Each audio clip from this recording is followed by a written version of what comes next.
Welcome back to my YouTube channel study live. आज हम लेकर आए हैं आप लोगों के लिए परीक्षा केंद्राध्यक्ष के कार्य। हो सकता है आप पहली बार परीक्षा का केंद्राध्यक्ष बने हैं 5वीं या 8वीं का, तो क्योंकि ये एग्ज़ाम बहुत दिनों बाद हो रहा है, लगभग 15 सालों के बाद, तो परीक्षा केंद्राध्यक्ष का कार्य क्या है।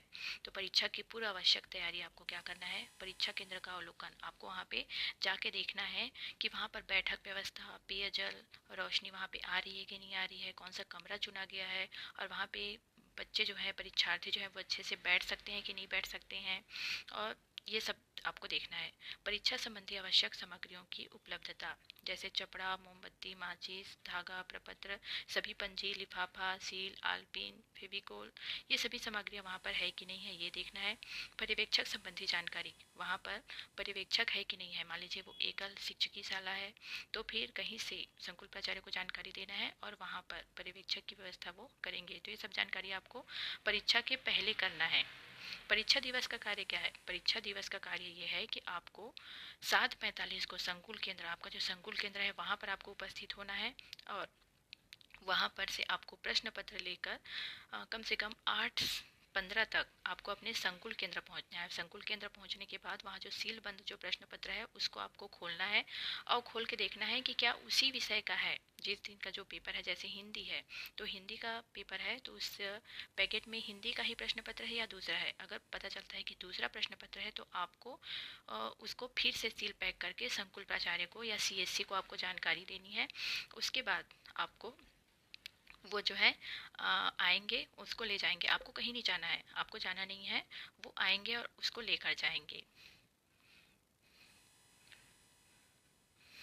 और परीक्षार्थियों को प्रदान करने वाली जो उत्तर पुस्तिका रहेगा, वहाँ पर केंद्राध्यक्ष का जो सील और साइन दोनों रहेगा सभी प्रश्न पत्रों में। प्रश्न पत्र और उत्तर पुस्तिका तो एक ही है, क्योंकि उसी में प्रश्न रहेगा, और जो खाली स्थान रहेगा वहाँ पर उसकी आंसर जो है लिखना है। और ये भी देखना है कि बच्चे अपना रोल नंबर जो है वो सही लिख रहे हैं कि नहीं लिख रहे हैं। और प्रश्न पत्र वितरित कब करना है, तो वो परीक्षा प्रारंभ होने के जैसे 9 बजे है 5वीं का पेपर, तो कब करना है, 8:50 को उनको देना है, ताकि वो जो है अपना रोल नंबर लिख सके। रोल नंबर और जो जो जैसे विषय, दिनांक, ये सब वो अच्छे से फिल कर सके। और परीक्षा जब प्रारंभ हो जाए तो इसकी जानकारी भी आपको संकुल प्राचार्य को देना है। दर्ज संख्या कितनी है, कितने बालक हैं, कितनी बालिका है, ये सब भी पूछा जाएगा। और ये कोशिश करना है कि सभी बच्चे एग्जाम में बैठ सके और सभी अपना रोल नंबर, सभी जानकारियाँ सही भर रहे हैं कि नहीं भर रहे हैं। और जो पर्यवेक्षक है वो अपने साथ मोबाइल का प्रयोग बिल्कुल भी नहीं करेगा। ये सभी जो जानकारियाँ हैं वो आपको देखना है। केंद्राध्यक्ष का जो कार्य है वो बहुत ही विस्तृत है। अब परीक्षा संबंधी विविध पंजी और प्रपत्रों का संधारण। अब यहाँ पे केंद्राध्यक्ष द्वारा केंद्र पर सुरक्षित रखे जाने वाली रिपोर्ट, ये एक पंजी बनेगा जो वहाँ के प्रधान पाठक या प्रभारी शिक्षक हैं वो बनाएंगे, जिसमें आपको ये सभी फिल करना है। परीक्षा केंद्र का नाम, माध्यम क्या है, दिनांक, विषय, दर्ज, उपस्थित, अनुपस्थित, और अनुपस्थित अगर है तो उसका रोल नंबर। ये सभी आपको एक एक दिन में एक एक जो है फिल करना है। ये प्रपत्र भी भरना है आपको, और प्रपत्र भरने के अलावा आपको रजिस्टर भी मेंटेन करना है। और ये यहाँ पे रहेगा केंद्राध्यक्ष के हस्ताक्षर। फिर है परीक्षा केंद्र पर प्रश्न पत्र का विवरण। जो प्रश्न पत्र आएगा उसमें से कितना आपने बांटा, आपको कितना मिला था, कितना आपने बांटा, कितना बचा, ये सभी जानकारी इसमें भरनी है। परीक्षा का दिनांक, माध्यम, विषय, केंद्र में कुल दर्ज संख्या कितनी है, 5वीं का ही भरना है आपको, पूरे स्कूल का नहीं भरना है। उपस्थित संख्या, अनुपस्थित संख्या, कुल जो प्राप्त प्रश्न पत्र है उसकी संख्या, वितरित किसने आपने बांटा, और शेष प्रश्न पत्र, और लास्ट में करना है आपको अपने हस्ताक्षर।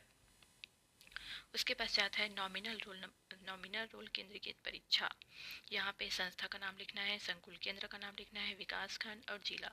अब यहाँ पे बच्चों का जो नॉमिनल रोल नंबर है उसे लिखना है, छात्र छात्रा का नाम लिखना है, पिता का नाम, माता का नाम, जाति और जन्म तिथि। ये सभी जानकारी आपको ध्यानपूर्वक भरनी है। और यहाँ पे नीचे में रहेगा प्रधान पाठक, प्राथमिक शाला, जो भी स्कूल है वहाँ के संबंध में। अब प्राथमिक पात्रता परीक्षा, ये जो है इसकी 2-2 प्रति, हर एक पेपर में 2-2 प्रति लगेगा। एक लिफाफा में लगाना है और लिफाफा के अंदर लगाना है। परीक्षा केंद्र का नाम, परीक्षा का दिनांक, विषय, माध्यम, रोल नंबर जो स्टार्ट है और अंत तक। पैकेट में कुल उत्तर पुस्तिकाओं की संख्या कितनी है। यहाँ पे केंद्राध्यक्ष अपना साइन करेंगे, नाम वहाँ पे लिखेंगे, उनका पद नाम, जैसे यूडीटी है, एलबी है या लेक्चरर है, और कार्यरत संस्था, वो कौन सी संस्था में कार्यरत है, क्योंकि वहीं से वहीं तो केंद्राध्यक्ष बनाया नहीं गया है, किसी दूसरे स्कूल के प्रधान पाठक, शिक्षक या व्याख्याता को बनाया गया है। अब जानते हैं परीक्षा समाप्ति पश्चात आपको क्या कार्य करना है। तो परीक्षा जैसे समाप्त हो गई 11 बजे, उसके बाद आपका कार्य है कि 5वीं के लिए सफ़ेद लिफाफा और नीली स्याही का प्रयोग करना है, और 8वीं के लिए जो है वो पीला लिफाफा और लाल स्याही का उपयोग करना है। तो सबसे पहले तो बंडल बनाना है आपको, जितना उत्तर पुस्तिका प्राप्त होगा। जैसे 20-20 का है तो 20-20 की संख्या में बनाना है, 10-10 का है तो 10-10 की संख्या में बनाना है। और अनुपस्थित अगर कोई छात्र है तो उसका रोल नंबर भी आपको दर्शाना है। अब केंद्राध्यक्ष द्वारा संकुल केंद्र में अमूल्यांकित उत्तर पुस्तिका जमा करने की पावती आपको, जब जब आप जमा करने जाएंगे तो सीधा आपको डायरेक्टली जमा करके नहीं आना है, आपको पावती लेकर आना है, हर दिन की पावती, हर दिन। और प्रश्न पत्र, जब आप उत्तर पुस्तिका या प्रश्न पत्र उसको जब पैकेट में आप सील बंद करेंगे तो उसे चप्पड़े से चिपकाना है, चप्पड़े से आपको लगाना है ताकि वो खुले मत।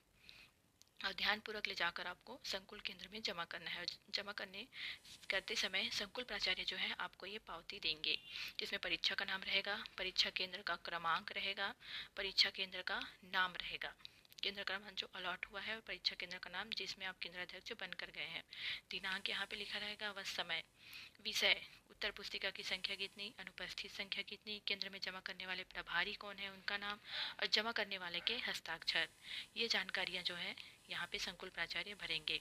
अब संकुल प्राचार्य के क्या दायित्व है, तो संकुल प्राचार्य का दायित्व है कि वो 7:30 बजे से पूर्व जो थाना जाएंगे, और थाना से उस प्रश्न पत्र को, जिस विषय का पेपर है उसको लेकर आएंगे, और 8 बजे तक जो अपना जो वितरण कार्य है संकुल केंद्र में, सभी प्रभारी मतलब जो केंद्राध्यक्ष बने हैं वो आएंगे, उनको वितरित करना है। अब सभी परीक्षा केंद्रों के बीजक अनुरूप परीक्षा तिथि, विषय और कक्षा का मिलान करते हुए प्रश्न पत्रों का वितरण वो करेंगे। उसके पश्चात केंद्राध्यक्ष के हस्ताक्षर लेंगे सभी में।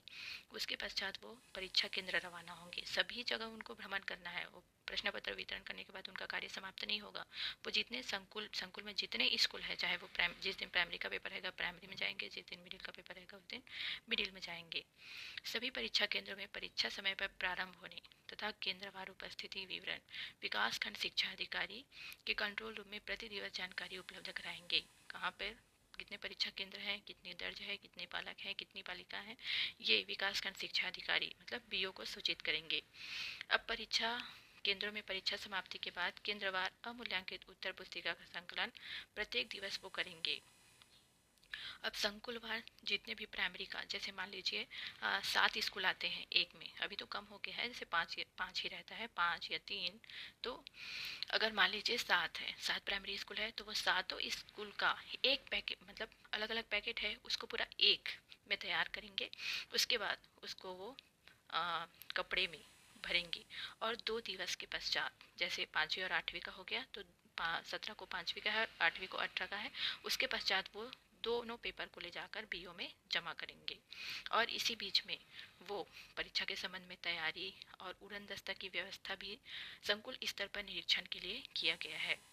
किसी भी विशेष स्थिति में विकासखंड कंट्रोल में नियुक्ति प्रभारी अधिकारी से संपर्क स्थापित, कोई भी मान लो दिक्कत होगा तो वो बीओ को सूचित कर सकते हैं। सभी केंद्राध्यक्षों व पर्यवेक्षकों कक्षा 5वीं 8वीं के पूर्व संकुल स्तर पर बैठक आयोजित करेंगे और उनका मार्गदर्शन विभाग द्वारा जारी निर्देश के आधार पर जानकारी प्रदान करेंगे। ये है केंद्राध्यक्ष, संकुल प्राचार्य और प्रभारी शिक्षक के लिए जो महत्वपूर्ण सूचना। अगर आपको कोई डाउट है तो आप कमेंट सेक्शन में हमें कमेंट कर सकते हैं। Thank you.